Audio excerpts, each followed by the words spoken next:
Esta conferencia comenzará a grabarse. Good morning. Hello, everyone. Hello, good morning. Hello. From Polish Automotive Group. Welcome, Barstow.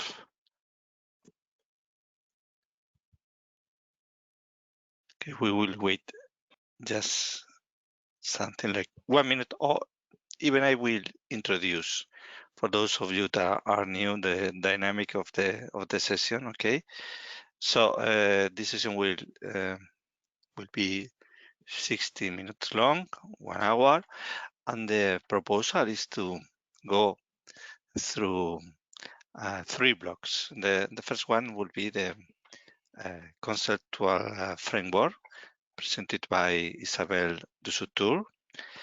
It will put the main ideas or some ideas over the table, okay? But the main purpose of today is to analyze the disruptions in the mobility, transport, automotive ecosystem. And the first question is how to define that ecosystem. Something that is still not very clear for us, okay? But we can imagine, okay? Anyway, it's important to say that we are not speaking only about automotive. The train, generally speaking, other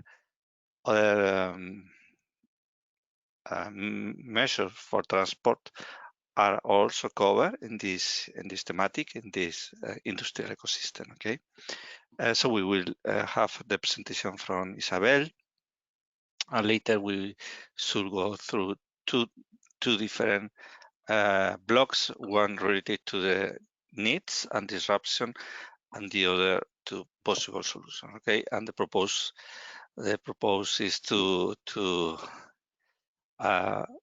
identify those that are relevant and not very well known. Okay, because if we speak about the need for funding, everybody knows about that. Okay, we could say, okay, we could speak, but please, it doesn't provide additional knowledge. Okay, so the idea is what can we share here that make our understanding of what is happening better, deeper, and relevant. Okay. And with that, I will close my introduction and welcome Isabel Dusutour from ID4Car. Welcome, Isabel. The floor is yours. I will give you the presentation rights, and you can present. Yes.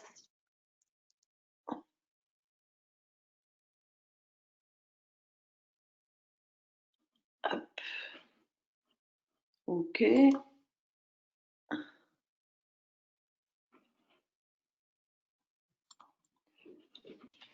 Okay. Perfect. We see your screen. Okay, I put it in full screen. Okay, first of all, Antonio, thank you very much for this opportunity. I followed several seminars, and it's very interesting initiative. We learn a lot from the others, so thanks again for that.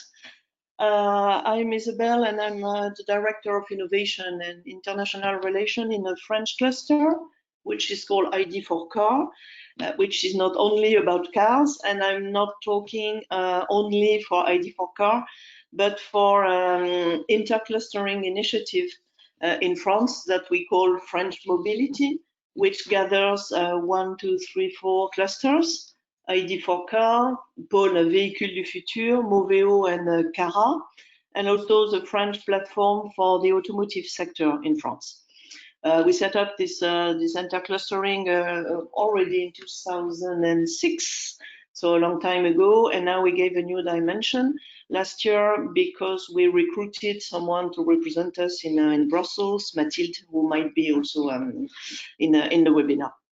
So I'm expressing our views from the mobility sector.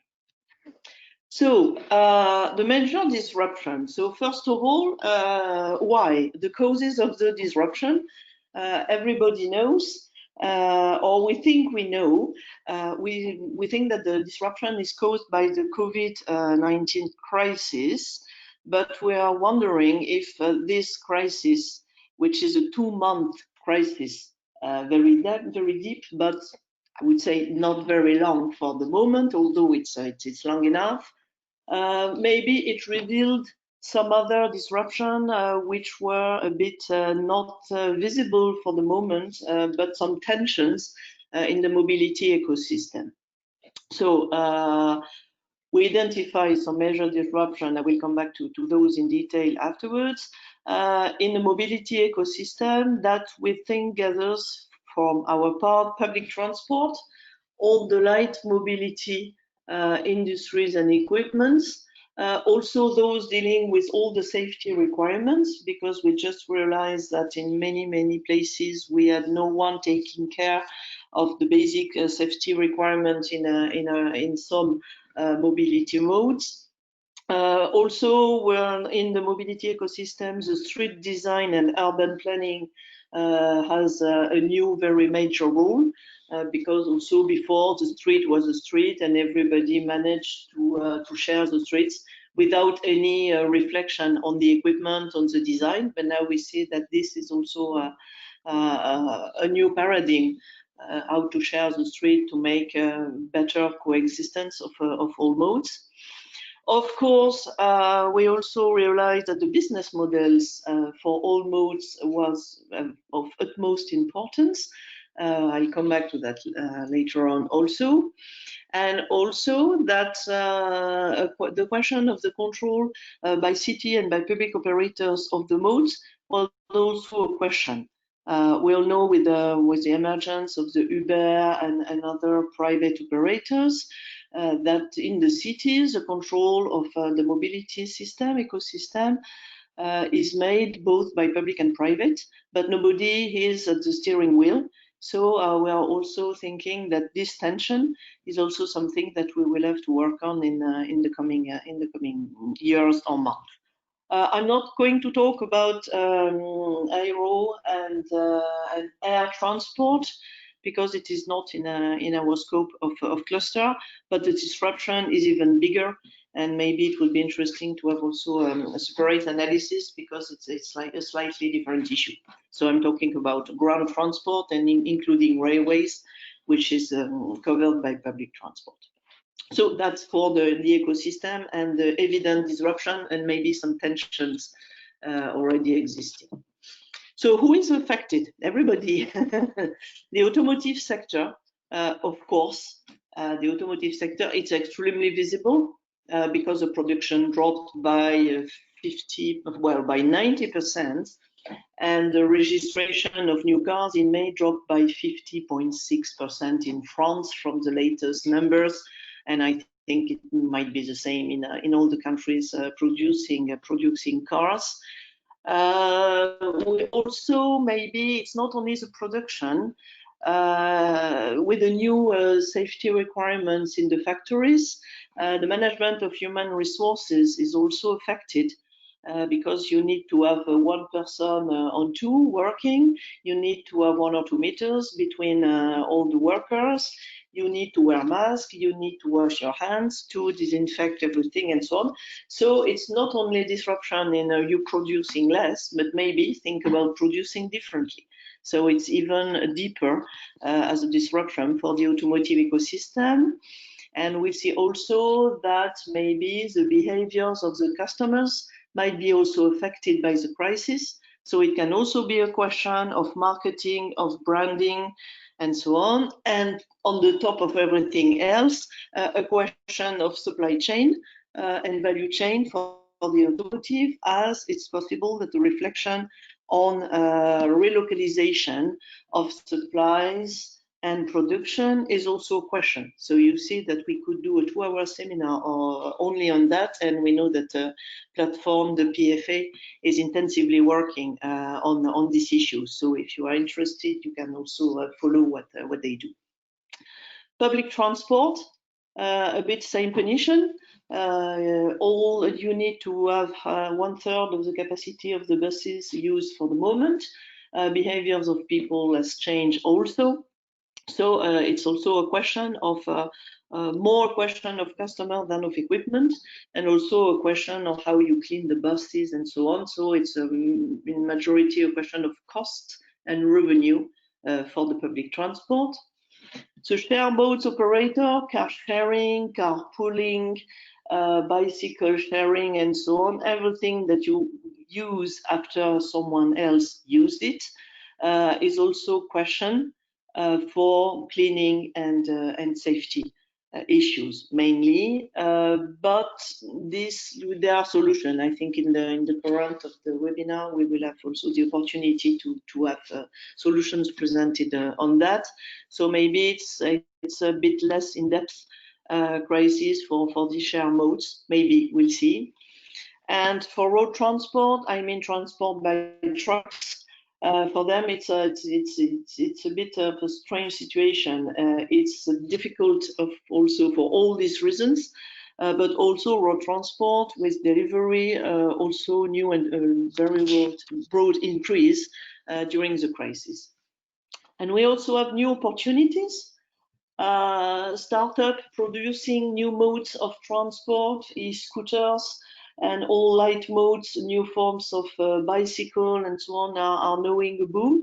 They are investing a lot on innovation, or at least for what we've seen in France. We had a lot of these companies asking for financial support for innovations, new kinds of vehicles and so on. So that was a bit of a light at the end of the tunnel. We have emerging new sectors also with quite a boom of activities on cleaning, hygiene, and all these services linked to what I call safety.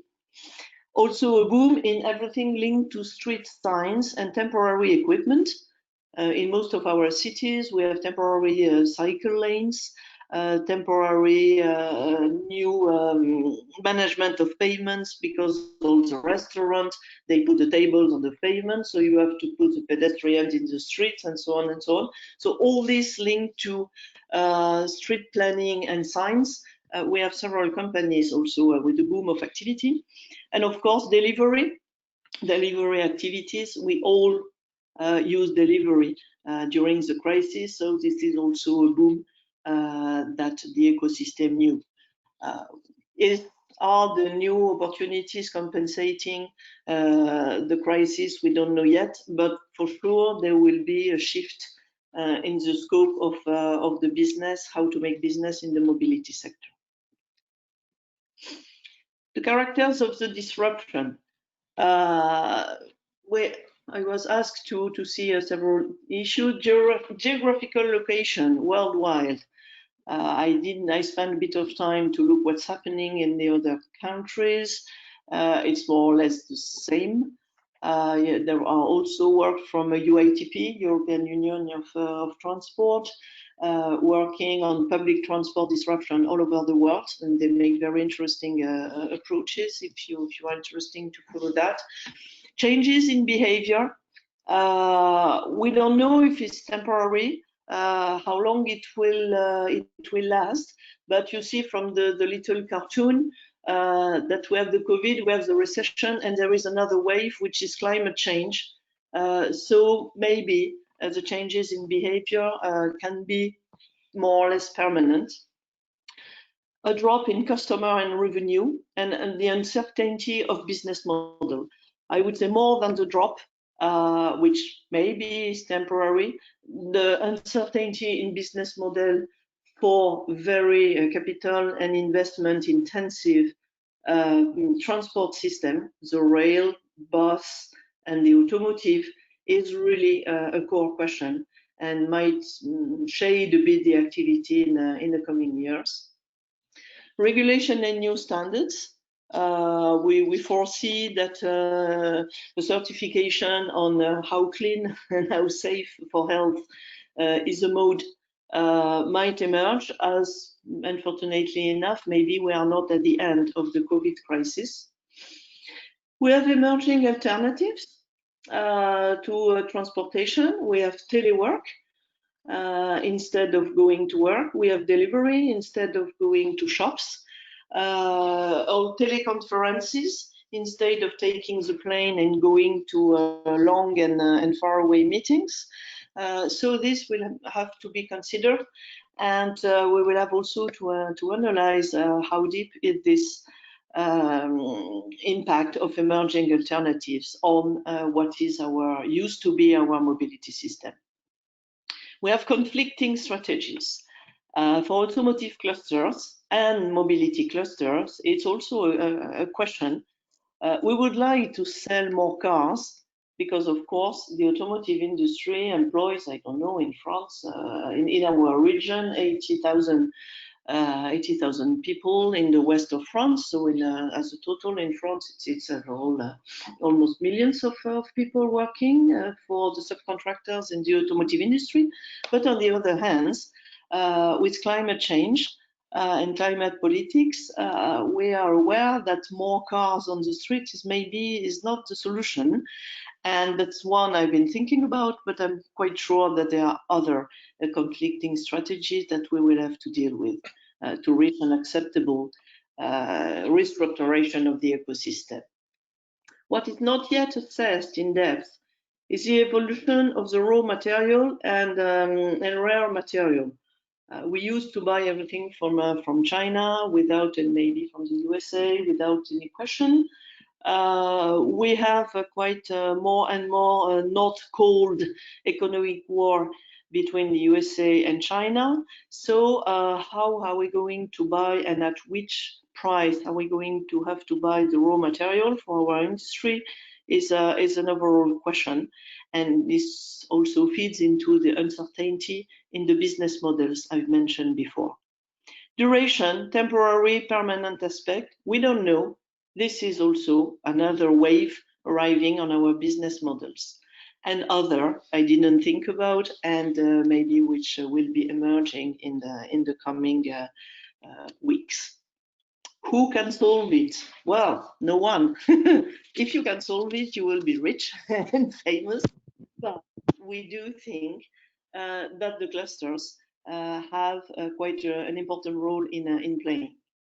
I mentioned our mobility post-COVID initiative, which is what you are doing. We ask for problems to public and private actors, and we offer solutions from our companies, and we try to group our company along value chains. I think that the grouping our efforts is also something extremely efficient. I also put the logo of EACN, which is European Automotive Cluster Network, which gather 9 clusters for the moment, but which is growing also. It's an initiative of Pôle Véhicule du Futur and other clusters also in our constituency work for getting closer. Working close with public administration, there are a lot of funds which are released for reconversion and reboosting the industry. We know quite well what are the needs, so a joint work is necessary. We do think that EU international cooperation is more than ever also useful, especially European Union cooperation for solving the crisis. That's why we are here this morning also. We need to work with the citizen and the end users. We need to know better the needs, the trends, the evaluation of the behavior, how we can also influence on behaviors if needed. This we need to make this effort a bit more in depth. Join the private fund and join in public industrial strategies. So there is not somebody turning right and another one turning left. We need to row in the same direction.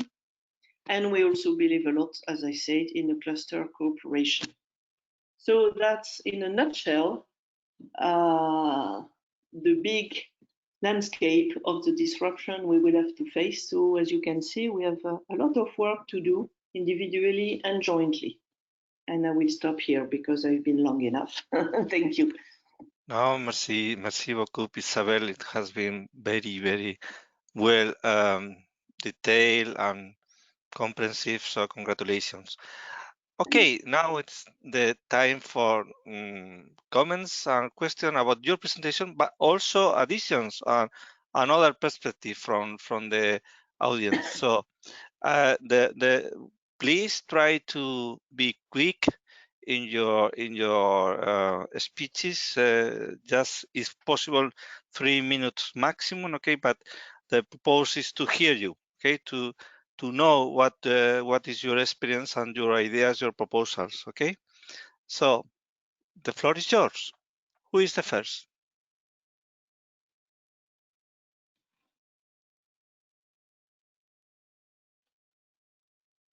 There are a lot of experts today with us. Okay, I will take the first floor. Thank you very much, Antonio. Luke Fallman speaking from the cluster Silesia Automotive and Advanced Manufacturing in Poland. Thank you very much for this presentation. It gives a very good overview. I think it is also very important to take into account the current situations for what concerns new regionalization of supply chain, especially the information coming from France, PSA, and the France government investing in and supporting the automotive industry. The question is, what will the German government do, also in line with the situation on the employment market and the migrants that have to find some kind of work activities. So in which way the current COVID situation will be used by governments and company or car producers to reorganize their value chain and supply chains, and what will be the impact of the reorganization and restructuring in this area of the overall European automotive industry. When we look at the consolidation of companies, when we look at the standardized platforms for cars, what will be the impact, especially for the local SMEs still related to the automotive, but currently under a lot of pressure. So this is also something we have to take into account. It's not only an issue of innovation and technology growth, it's also a decision about prices and current business models for small and medium-sized enterprises. Thank you very much. You're very welcome. You mean that you are foreseeing important disruption in that value chain sound? Yes. Thank you. More interventions. Who will add more perspective? I see that there's someone from Pôle Véhicule du Futur. Maybe it's interesting if somebody from Pôle Véhicule du Futur can take the word, because they are the coordinating partner for the EACN project, which is a European project, so it would be interesting. Bruno, Actually, would you comment? good morning. Actually, we are two from Pôle Véhicule du Futur on this meeting. Clotilde is also here, who works more precisely on the EACN. I wanted to add that, okay, there will be large impacts. The trouble is, the crisis, as Isabel said, the crisis is not finished yet, and we can only guess what the impacts will be, but we are currently not sure of the real consequences. There are actually two main possibilities, and the one could be that people will resume living as before, when the crisis finishes. So we think that there may be impacts, but we are currently not sure to what extent the changes will be, and maybe the changes would not be so large as we can expect on a society basis. There will be companies will have very hard troubles, and they will close, but the real impact has yet to be defined. So it's a bit early for my part to be sure what the consequences will be. And maybe Clotilde could add something about EACN if she wants to. Yes, thank you, Bruno. So about EACN, so there are two parts in the EACN initiative. First, there is the EACN network, as Isabelle presented you quickly before. And there is also the EACN project, which is a COSME-funded project on the S3, regional S3. And we are working within this project with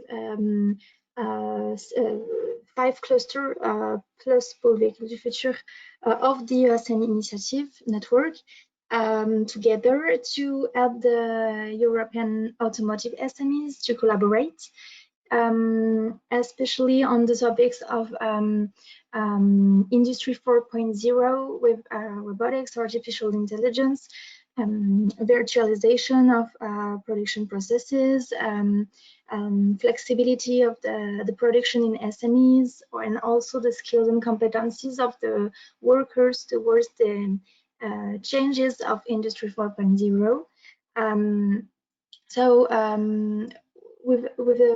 In the optic of the project, we first noticed also it's kind of an echo to what Isabelle said before, but we noticed that due to the COVID-19 crisis, our contacts, at least in France, I've seen the first difficulties by winter with the raw materials coming from China, because the crisis was the crisis hit them before us in Europe. So we can see here the dependency of French automotive constructors in France, and also we also saw that it was really difficult to make collaborations emerge at the European level between the automotive SMEs. And that's why also nowadays we are trying with the EACN network to enlarge this collaboration and to try to make all the European automotive cluster into a network to discuss, to try to find solutions, especially for this crisis. And we, as Isabelle said it, we were 9 at the beginning, and now we are about 20 different clusters all around Europe. And we are currently working on some roundtables and workshops on different topics dealing with the, let's say, European rebuilding after European automotive rebuilding after the COVID-19 crisis and also the recession to come. So we are trying to put our ideas on the table and trying to find which will be the role of clusters toward these difficulties. So here it is for the moment. I'm not sure I will be able to tell you more on these different workshops and roundtables because it's a colleague of mine that is in charge of it. But do not hesitate if you have any question. Yeah, for sure. It will be very interesting if you could inform us about the main disruption that you are detecting and the most important proposals from your group, okay? Because Yes. in fact we will translate that information to the EC, okay? Yes, definitely. So not only during this session but outside, okay? So the proposal is to continue working together if you want, okay? But congratulations. And would you highlight any specific disruption or need at this moment?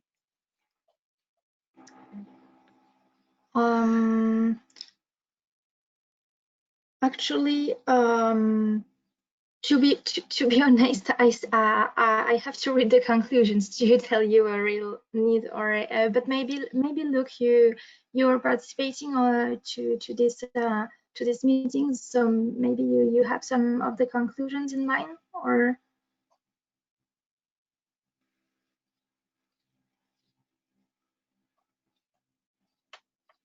no? Don't worry. If not, we will continue with the rest of the attendance. I'm sure that there is a lot of knowledge here, and we will get I'm pretty confident Yes, global view. Thank you. you're welcome, and we will make public conclusions. Perfect. Thank you. Elena, you have your mic on. Would you like to comment? Well, actually, most of the disruptions have already been mentioned. I think that the main trends of the automotive sector, which were the electric vehicle, the collaborative, the connected vehicle, excuse me, it's because I have some problems in the connection. Can you hear me correctly? Yes, we are hearing you very well. Yeah. So No the problem connected vehicle too, but I think that the main trend which might be questioned in the future would be the being able to use the vehicle as a service, and that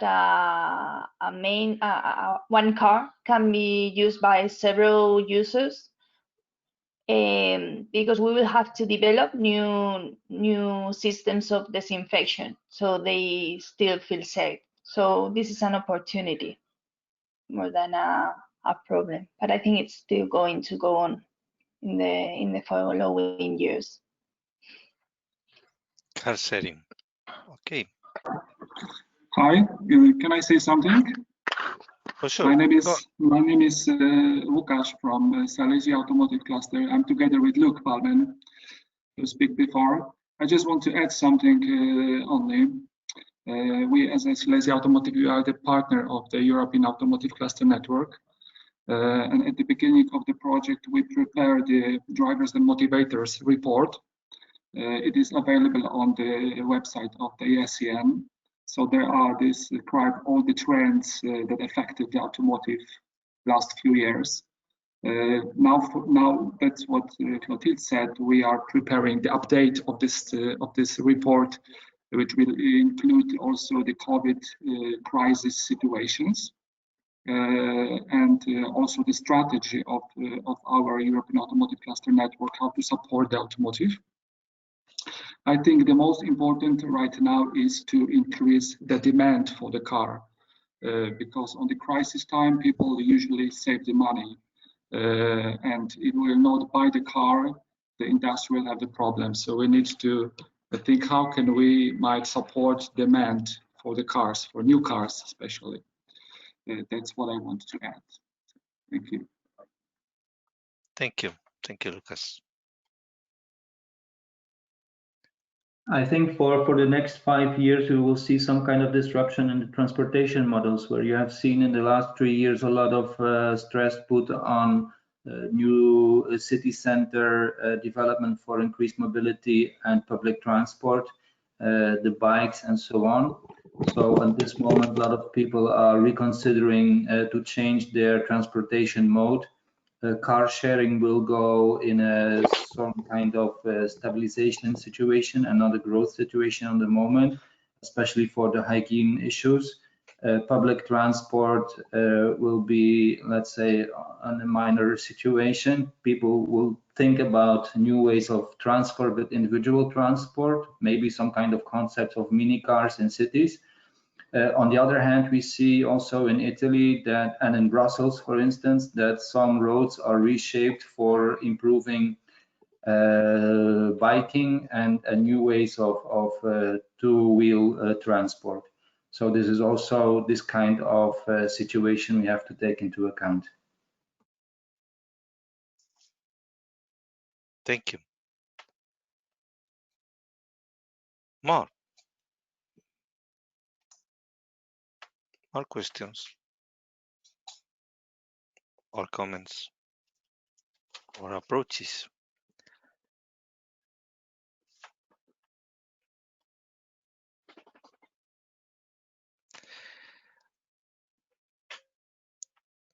for me, it's very clear that okay, helping companies to sell more car, it's a immediate way, okay, but perhaps it's not in the aligned with some of the new tendencies on the population, and something that we have been speaking here during the session is that in fact the crisis is accelerating some tendencies that were before, okay? For example, car sharing could be one of them, or the tendency to use another medium, sorry, as bicycles or two wheels devices. So what it would be the role of clusters in helping that transition?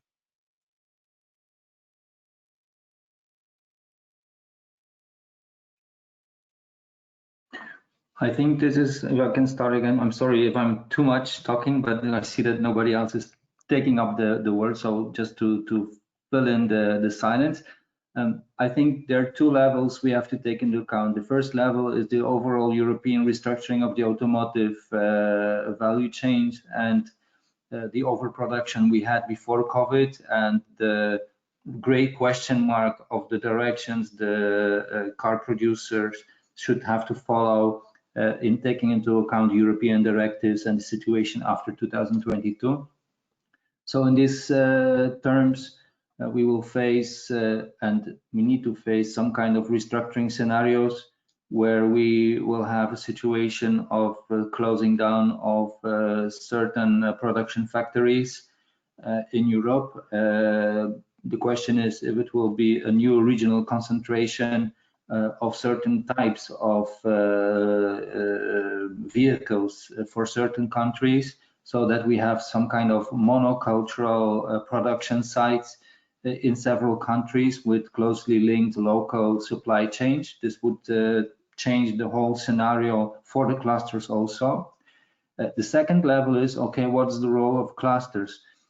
Especially, we have to take into account two kinds of concentrations.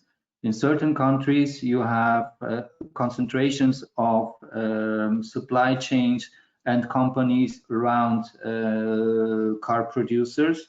This is the case for several areas in Italy, in France, in Spain, where you have some car producers and suppliers locally are really connected to one or two clients.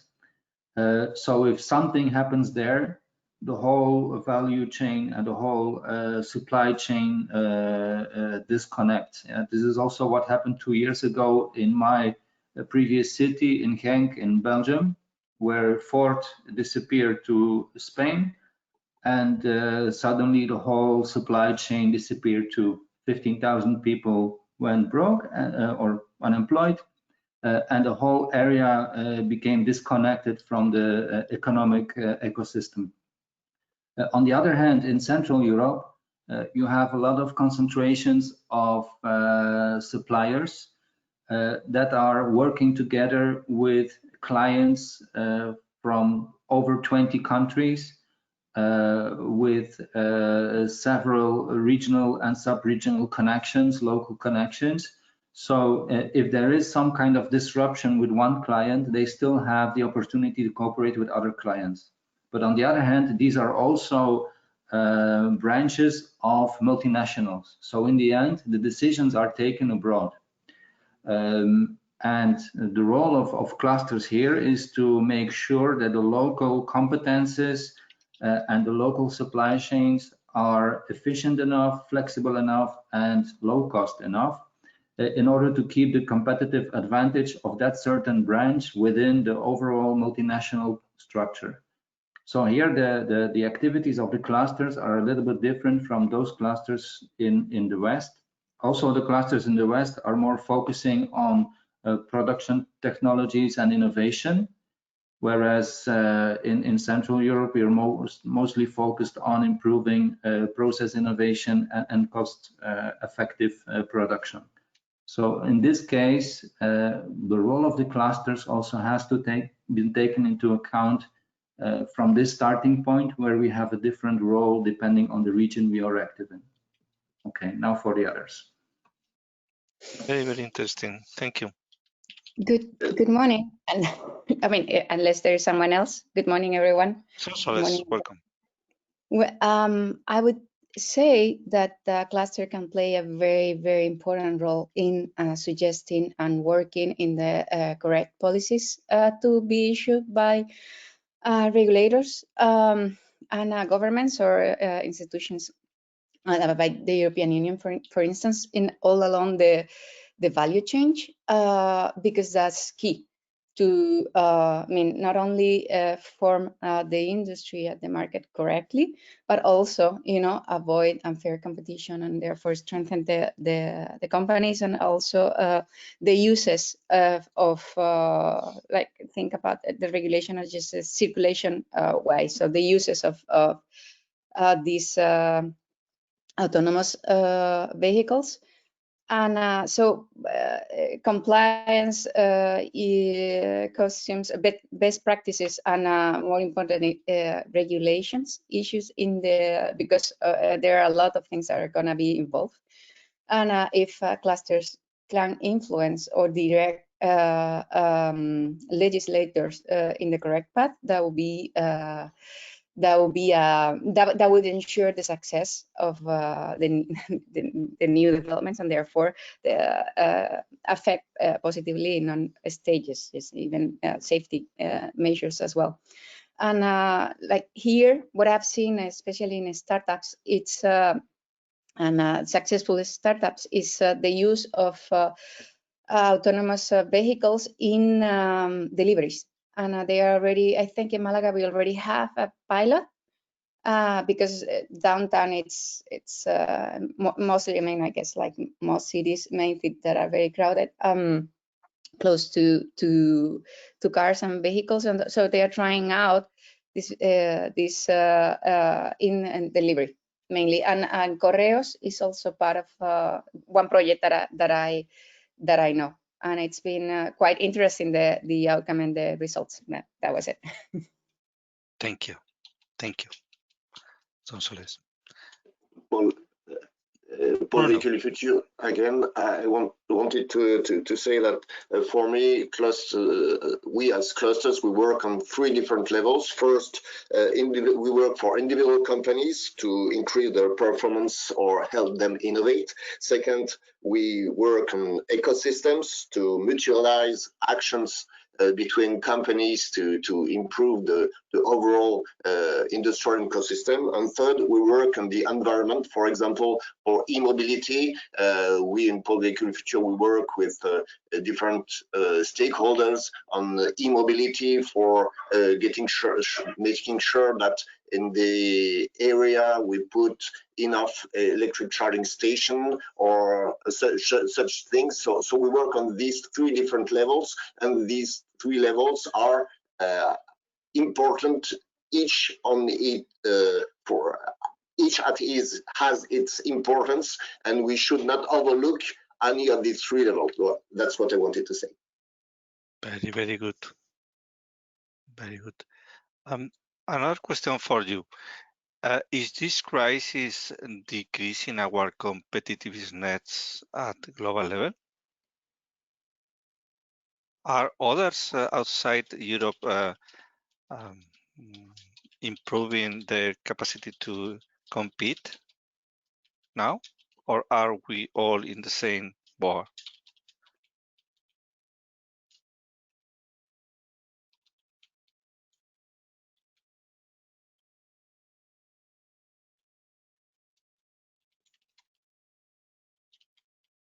No answers.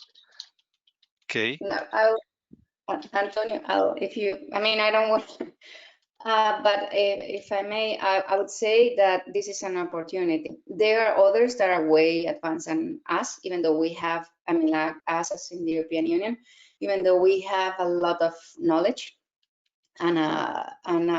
ideas and projects, but those projects are mainly in the stage of projects and they're being developed somewhere else. So I think the crisis, I mean, it's always a pandemic, it's always an opportunity, and that's the way I take it. And we have to profit of all the creativity, all the ideas that have been nurtured or created in the European Union, and go. I'm sorry. So there are others that for sure are leading the sector and that have not been affected by the pandemic much.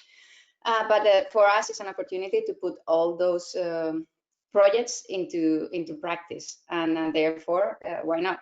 An opportunity to lead. Antonio, can I make a question to Isabel? A very quick question. Isabel, the French companies like PSA, Renault, have a very good practice of having a lot of using factories outside France, in China, in Morocco, and in other countries. How do you see in the future this movement of foreign direct investment from the French companies, and how do you think it will be the global new environment for the automotive investment abroad? Well, if only we knew. I know that's not an answer. I know that there have been questions of is it wise, is it not wise to have factories abroad at the beginning of the COVID crisis, which affected basically China. So we say, oops, it's we already have a crisis in with the earthquake in Kobe in Japan, a first crisis in China, a second crisis in China. So what could be the strategy to try to avoid that? But I don't know what are the conclusions for the moment on this. But I think it might change. The only thing that is to be questioned is if you want to relocalize production, how do you deal with the cost? Because we all know that it's not for the pleasure to producing abroad, but it's really a question of cost mainly. So it's also what I call conflicting strategies. So I don't know the conclusion now, but I know it's really a question. On the other hand, you see that Renault for the moment has difficulties and is planning to reduce some of its factories, and there are strong reductions in France. I don't know if there will be also very strong reductions abroad, but we see that it's not very obvious that the things are going to change in depth. But as I told you before, I don't know what are the conclusions for the moment. Okay, I have another question. Not easy. We are planning for the possibility of have some rebounds at the end of this year. Okay, all of us decide not to have this in reality, but it's a possibility.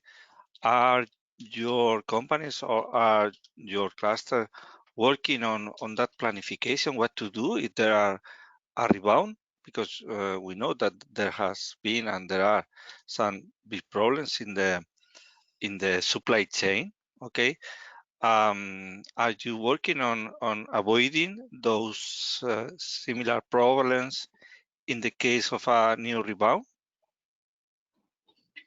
For us, yes. But we know if there is a second, well, in a rebound, you mean that there could be a second crisis in the beginning of the winter? That's what you mean? Yes. Okay. Yes, we of course we work on that. We try not to do not to hide behind our finger, as we say, not in French but in Greek. But we know that this could be really a death penalty for many companies. We know that some are at 70%, 50% of their capacities, so they can make it till the end of the year, provided that next year is back to normal. if there is a rebound from what says the doctors, when there have been rebounds, they have been worse than the initial crisis. If you take the Hong Kong flu and so on, the second wave has been worse than the first one. And there we are very, very much afraid that we interview most of our company, and they all say if there is a second crisis, this can be fatal to us.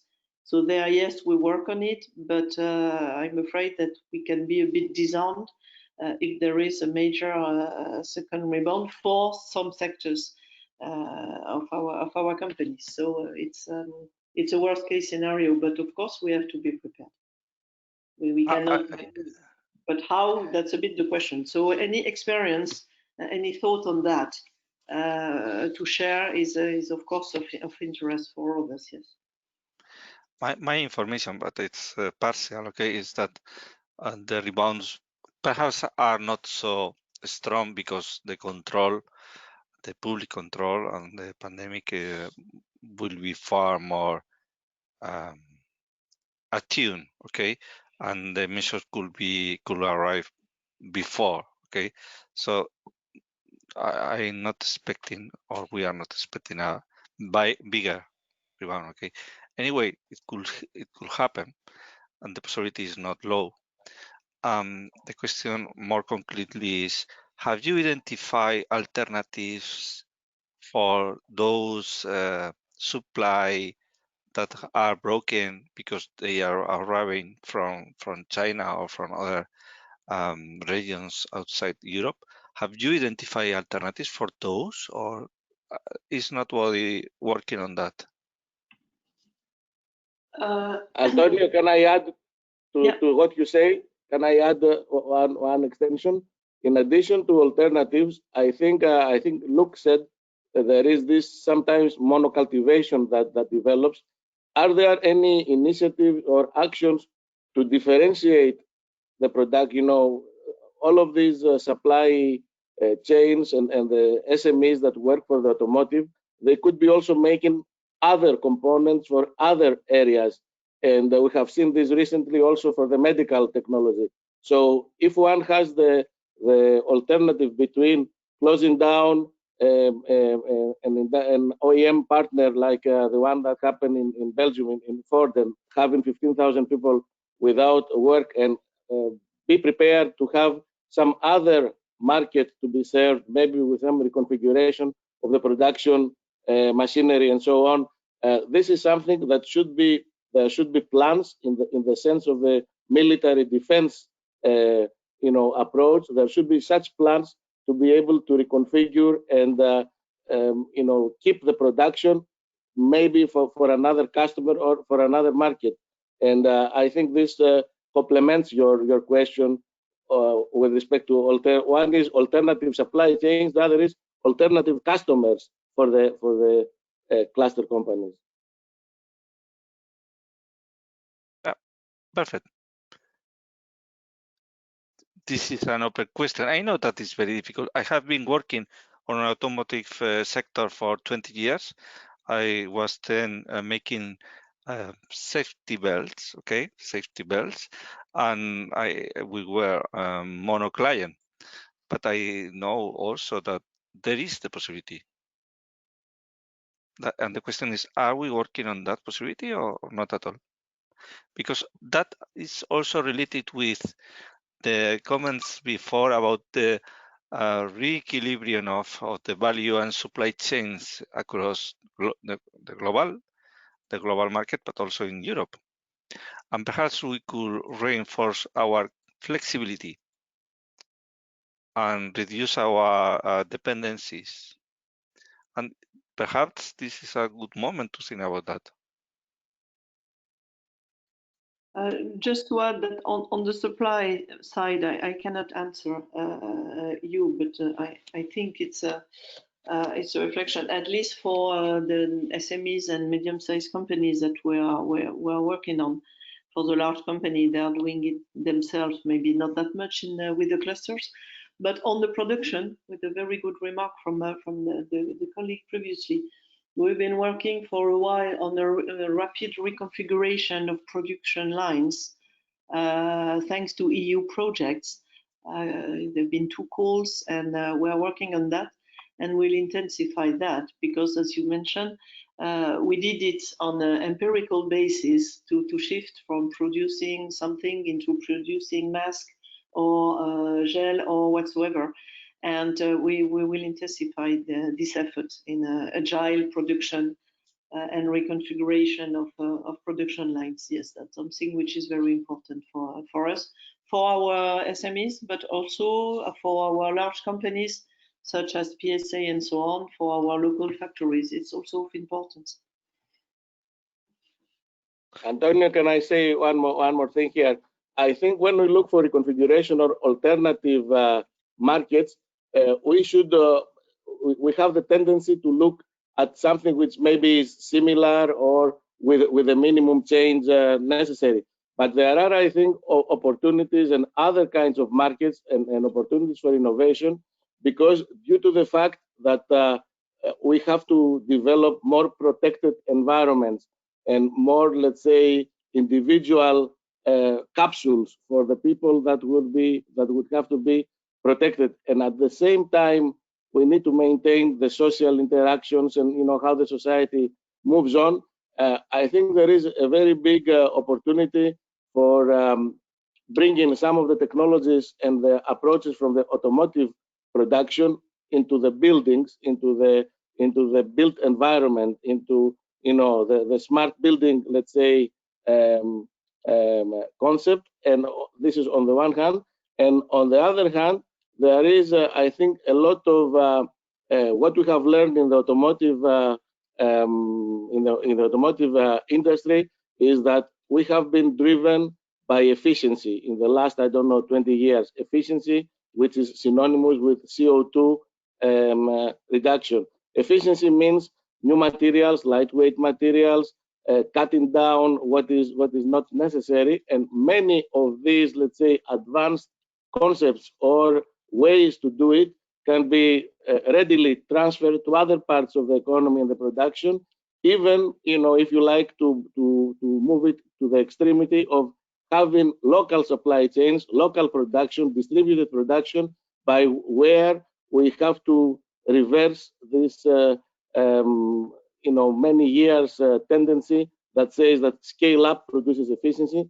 We have now to find ways how to have small and efficient ways of producing and having a distributed production of machinery, of other components in the communities. And this is where the clusters could play a role by taking the opportunities that exist at the local level and trying to connect it with companies that have the capacity to produce, to design, or even to dream on how would one be able to make very localized production and distributed production using the techniques and the skills from the automotive production chain. Thank you, Athanasios. More comments?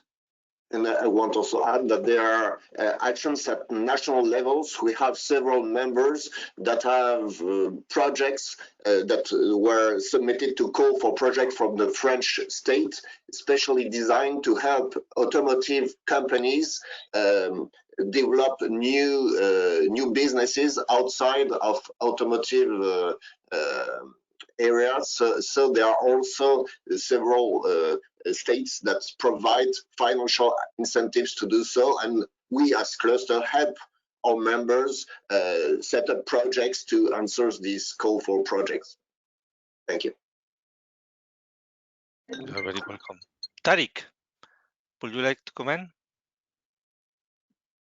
I just want to add something, Lucas from Poland, once again. Okay, Lucas. Yes, I agree with my previous speakers that the efficiency was the most important during the last few years, and the company was looking the suppliers from China, India. So we might look on these situations as a chance, for example, because for sure the chain will change, and it might be a chance for the local market, European and we look on this Poland market, it might be a chance for the investment that will be relocated from China. But this is also the role of the cluster. Our cluster is coordinated by special economic zone. So the role of us is also to promote our region as a region for this investment that are relocated. Maybe they will be relocated from China, for example. Perfect. Thank you. Okay, we are nearing the end of the session. Okay. Thank you very much, everyone, for your contributions. I think it's very, very interesting to keep a close links between your association and what we are doing from the European Cluster Alliance and the European Alliance Against Coronavirus. So I will invite you to keep the contact. Okay. I will want also to remind you that tomorrow we will speak about another ecosystem, the electronics one. And in today's on construction, on Friday on aerospace. So you are all invited to participate in all the sessions if you think that you could add value to them, okay, and also to forward the invitation to those persons in your network that could add value to them, okay. I wanted also to probably remember you, because I suppose that you have received the invitation for the survey that we have created on the tools from the European Commission. We have created a survey on disruptions on our value chains. You have it in the share screen. You are invited to fulfill it, okay, with your experience of your networks. I am sharing the link now in the chat. Please answer it, and also forward the invitation to answer it to your network, because it's quite important, critical in fact, to have enough information to really evaluate what is happening. I want also to offer our capacities to you, to your networks, in order to reach for other alternatives, other actors that could help you to make a better proposals, better improvements. And with that, thank you everyone for your contributions, and I hope to see you soon again. Bye. Bye, Antonio. Thank you. Thank you very much. Goodbye. Thank you, Antonio. Goodbye. Bye. Thank you. Thank you all. Goodbye. Thank you, Isabel. Merci beaucoup.